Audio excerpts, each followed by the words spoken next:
ഓം സദാശിവസമാരംഭ ശങ്കരാചാര്യമധ്യമാം അസ്മദാചാര്യപര്യന്ത വന്ദേ ഗുരുപരമ്പര.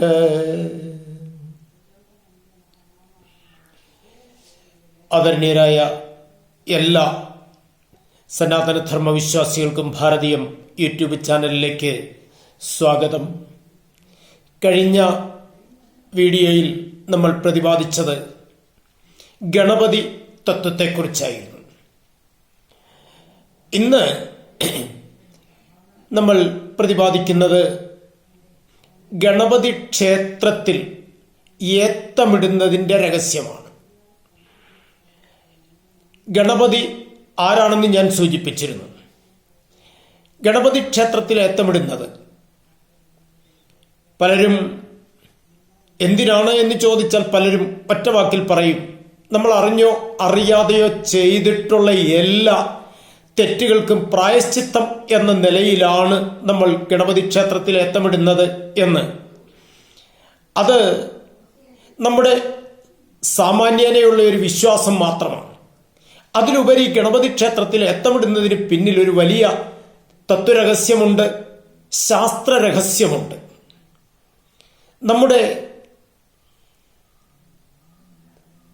പലരും പറഞ്ഞു കേൾക്കാറുണ്ട്, ഗണപതിയുടെ പത്നിമാരായ ബുദ്ധിയും സിദ്ധിയും പ്രസാദിക്കുന്നതിന് വേണ്ടിയാണ് ഗണപതി ക്ഷേത്രത്തിൽ ഏത്തമിടുന്നത് എന്ന്.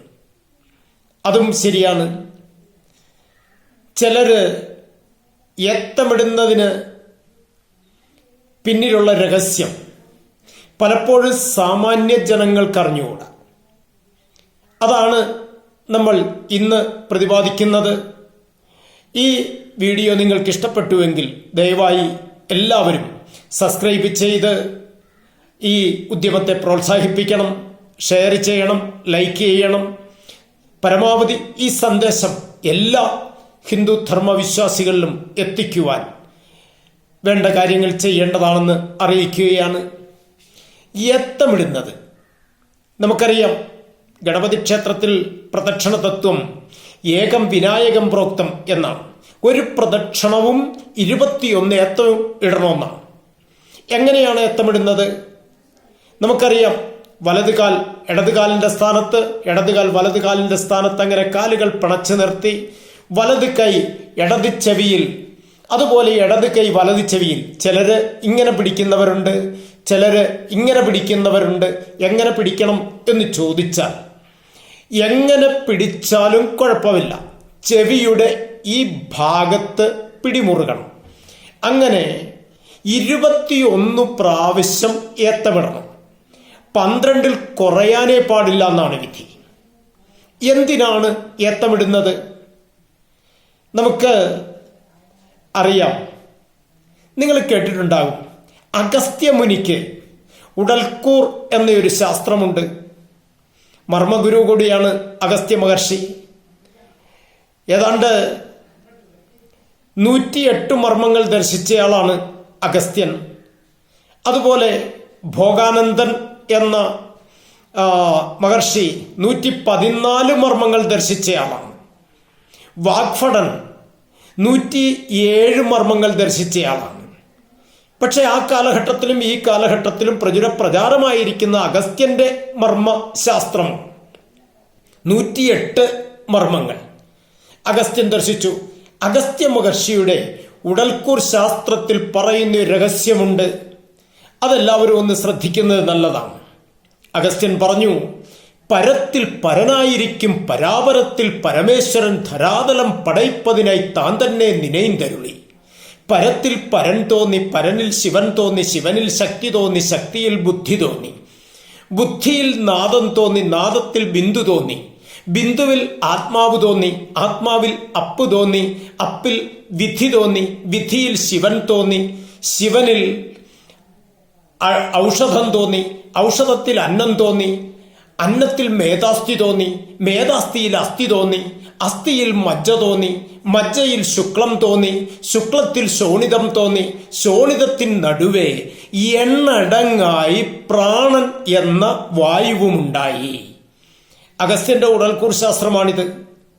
ഒരു മനുഷ്യന്റെ ശരീരത്ത് 4448 നാഡികളും അവയ്ക്ക് 72,000 പിരിവും 6 കോടി ശാഖോപശാഖകളുമുണ്ട്.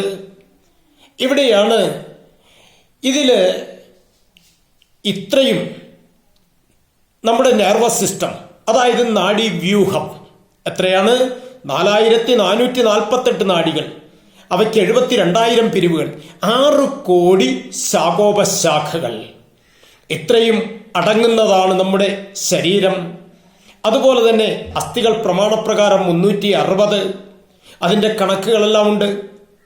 അപ്പോൾ ഞാൻ മുമ്പ് പറഞ്ഞ ഇത്രയും നാഡീവ്യൂഹങ്ങളുടെ ഈ നാഡീവ്യൂഹത്തിൻ്റെ സംവേദക കേന്ദ്രമാണ് ചെവിയുടെ ഈ ഭാഗം. ഇവിടെ പിടിച്ചുകൊണ്ട് ഏത്തമിട്ടാൽ നമ്മുടെ ശരീരത്തെ ഇത്രയും നാഡികൾ അത് ത്രസിക്കുകയും നല്ല ബുദ്ധി, നല്ല ഓർമ്മശക്തി ഇത് സിദ്ധിക്കുന്നതിന് വേണ്ടിയാണ് ഗണപതി ക്ഷേത്രത്തിൽ ഏത്തമിടുന്നത് എന്ന രഹസ്യം നമ്മൾ തിരിച്ചറിയണം. അതുകൊണ്ടാണ് നമ്മൾ സ്കൂളിൽ പഠിക്കുമ്പോൾ നമ്മുടെ അധ്യാപകർ നമ്മോട് ചോദ്യം ചോദിച്ചു, അറിഞ്ഞുകൂടെങ്കിൽ ആദ്യം വന്ന് പിടിക്കുന്നത് എവിടെയാണ്? ചെവിയിലാണ്. അപ്പോൾ ചിലരോട് നമ്മൾ പറയാറുണ്ട്, നീ ചെവിയിൽ നുള്ളിക്കോ എന്ന് പറഞ്ഞാൽ അതിൻ്റെ സാരം എന്താണ്? ഓർമ്മയിൽ വെച്ചുകൊള്ളൂ എന്നാണ്. അപ്പോൾ ചെവിയും ഈ ചെവിയുടെ ഈ ഭാഗവും ഓർമ്മശക്തിയും തമ്മിൽ അഭേദ്യമായ ബന്ധമുണ്ട് എന്ന് അറിയണം. ഇതാണ് മനസ്സാകുന്ന ഗണപതി പ്രസാദിക്കുവാൻ, പ്രത്യേകിച്ച് ബുദ്ധിയും സിദ്ധിയും, അതായത് ഓർമ്മശക്തിയും വർദ്ധിപ്പിക്കുന്നതിന് വേണ്ടുന്ന ഒരു ആചാരക്രമമാണ്. നമ്മുടെ ജീവിതത്തിൽ ഓരോ ആചാരങ്ങൾക്കും പിന്നിൽ ഒരു ശാസ്ത്ര രഹസ്യവും ഒരു തത്വരഹസ്യവും ഉണ്ട് എന്നാണ് ഞാൻ സൂചിപ്പിച്ചതിൻ്റെ രഹസ്യം. നാളെ വിനായക ചതുർത്ഥിയാണ്. എല്ലാവരും ഈ സന്ദേശം പരമാവധി ഷെയർ ചെയ്ത് എല്ലാവരിലും എത്തിക്കുവാൻ വേണ്ട കാര്യങ്ങൾ ചെയ്യേണ്ടതാണെന്ന് ഒരിക്കൽ കൂടി അറിയിക്കുകയാണ്. സബ്സ്ക്രൈബ് ചെയ്യണം, ഷെയർ ചെയ്യണം, ലൈക്ക് ചെയ്യണം. ഈ ഉദ്യമം എല്ലാവരും പ്രോത്സാഹിപ്പിച്ച് ഇത് എല്ലാവരിലും എത്തിക്കുവാൻ വേണ്ട കാര്യങ്ങൾ ചെയ്യേണ്ടതാണെന്ന് അറിയിക്കുകയാണ്. എല്ലാവർക്കും നമസ്തേ.